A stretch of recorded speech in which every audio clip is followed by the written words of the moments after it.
This video is brought to you by Miniature Market. Thousands of board games, discounted prices, miniaturemarket.com. Hello my friends, it's the Game Boy Geek here. Today we're going to be up in the jet, the fighter jet. We're going to be trying to drop bombs on each other, but we're trying not to start a nuclear war either, because today it's all about the United States versus Russia in the Cuban Missile Crisis. We're talking about 13 minutes. This is sort of a micro game. It's only got 13 cards. It takes 13 minutes to play. It's based off what I thought was one of the best games last year. It made my top 10, which was 13 Days. This is a streamlined sort of a one-round version of this game. Can they get that down to one little round, 13 minutes, and that's still a good game? Let's find out.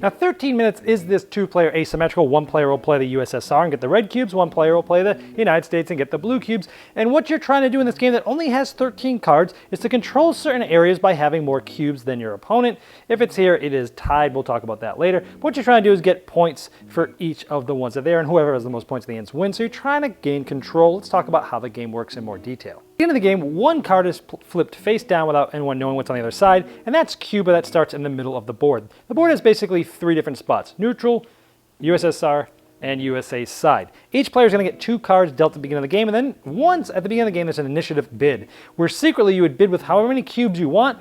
It gets resolved, and as long as it's not the same amount of cubes, both sides remove them from the game. You only only have 13 cubes for the whole game to place, and there's only 13 cards.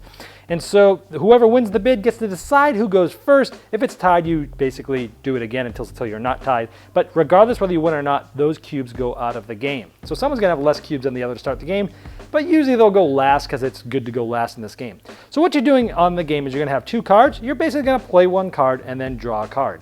Now there's three types of cards. When someone plays one, it is either going to be neutral, which is like this. And in this case, they can either place up to that many cubes on any one card, or they can use this for an action. This says place up to 3 influence cubes, which are these, on any battleground, which essentially is any card, where you currently have influence cubes. So I could either place 3 on a card that I already have some, which at the beginning of the game I don't, or I could place up to 2. So maybe I place up to 2 here. Now, because I placed 2 here, this comes to my side. Anytime you place cubes, it comes to your side. You can actually, instead of placing 2, I could have played this card and took off 2 on any card as well. And when you take off cubes, it goes one stage of this. So think there's 3 parts of the board: here, here, or here. So because I placed cubes, it's going to go here. And that would have been my turn. I would just draw a card, and then it would be the United States' turn. Now, another type of card that they could play is USA could play a USA card. This allows them, much like the neutral cards, to play it for the command or play it for the event. But if the USA side plays a card that is a Russia side, they first have to pass this card to the Russia team, and the Russia team gets to enact this event as if they played the card. So this says place up to 4 influence cubes on up to 2 battlegrounds where the USSR player currently has no influence cubes. So this card actually would have been in this player's hand, and then they could place up to 4 influence on one that they don't have. So maybe they place 3 right in Cuba, and this is the only card that's worth 2 points. And because they place cards, this now would be on the USSR side. So this is their middle and USA side. Now this player is going to now basically play it for the things. Now they can place these 3 cubes, up to 3 cubes on any one. So again, they're either going to place it maybe here, maybe here, maybe here. Do they want to fight this Cuba and go for 2 points? Or do they just, maybe they do. Maybe they put all 3 here and Cuba goes back in the middle. Now, this will continue until there's basically no cards left to draw. And then we go to the end game. Now let's say the game ended something like this. Here we look at the USA and see where they have the most cubes. Here we have 1 point, 2. This is a tie, but because it's on the USA side, they get it, and Cuba is the only one worth 2 points. So that's 4 points total. 5. This is a tie. If it's tied and it's in the middle, it's nobody. So USA has 5 points. Russia, 1, 2, 3, 4, 5. It's tied. At this point, Cuba gets now flipped over, And so once we flip this over, we see who has the most yellow military. See how it says 1+? That's because this is yellow. USA has this one, which is 1, this one, which is 2, U.S.S.R has this one, which is 1. So USA gets an additional point, so they're up by 1 because they had the most military. Then there's only one card. Each player has one card left at the end of the game.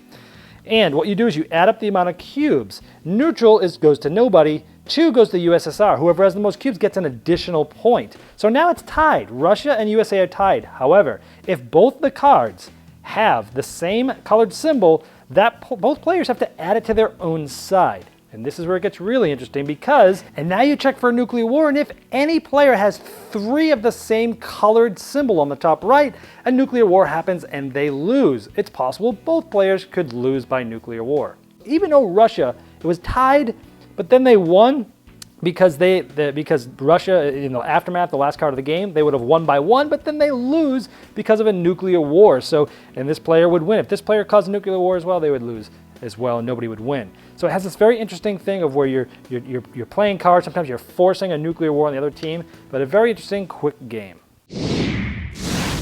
Well, I reviewed 13 Days, which is the game this is based off of last year, and it was one of my favorite 2-player games of the year. It was one of my favorite games of the year, period. In fact, it made my top 10 games of the year, and for most of the year, it was my favorite game. I love that. I love the card-driven thing. If you've ever heard or played of Twilight Struggle or other card-driven games like Making the President 1960 and things like that, it took that concept and did it really well in a short period of time, because most of these games that use this type of system are very long and drawn out, and sometimes you want to get that flavor without a lot of time. So the 13 Days was perfect for that. So now 13 minutes? What? Can they do it with a micro game?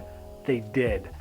They were somehow able to keep the tenseness, and the system is the same. And there's only 13 cards, and you're only playing, I think, 5 cards during the game. If I don't know if I have that count exactly right, but around there, it's basically like playing 1 round of the normal game.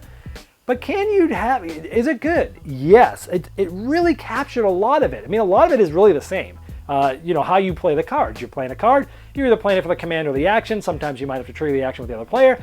But what really makes this so cool and so interesting is when you place cubes, you're pushing it towards yourself. When you take away cubes, you're pushing it towards the other person. And that whole idea of causing a nuclear war is still there, and it still is tense, and it's still amazing, because you can be like, hey, you know what? I'm winning this one, and it's in the middle.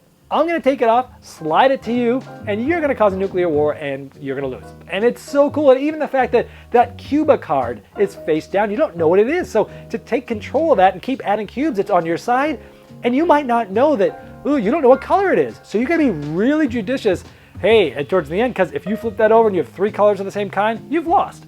So it's like at the end, you want to win it, but then you kind of want to take a cube off and push it away from you, but can you still have power over it?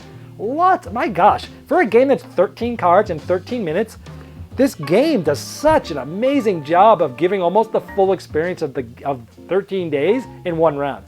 Will it get old? Maybe. I've only played it a handful of times, maybe after 12, 15 times when you know what the cards do, maybe it will get old. But I gotta tell you, man, I know a lot of people are down on micro games, that there's too many of them and they don't really look at it anymore. This is not one to skip. Even if you haven't played 13 Days, this is a great, quick, easy, inexpensive way to see if you even like card-driven systems anyway. So give it a shot. Oh my gosh, this game's awesome for a micro game, and I love it so much, I'm keeping it in my gaming library. So let's induct it properly with a saxophone serenade.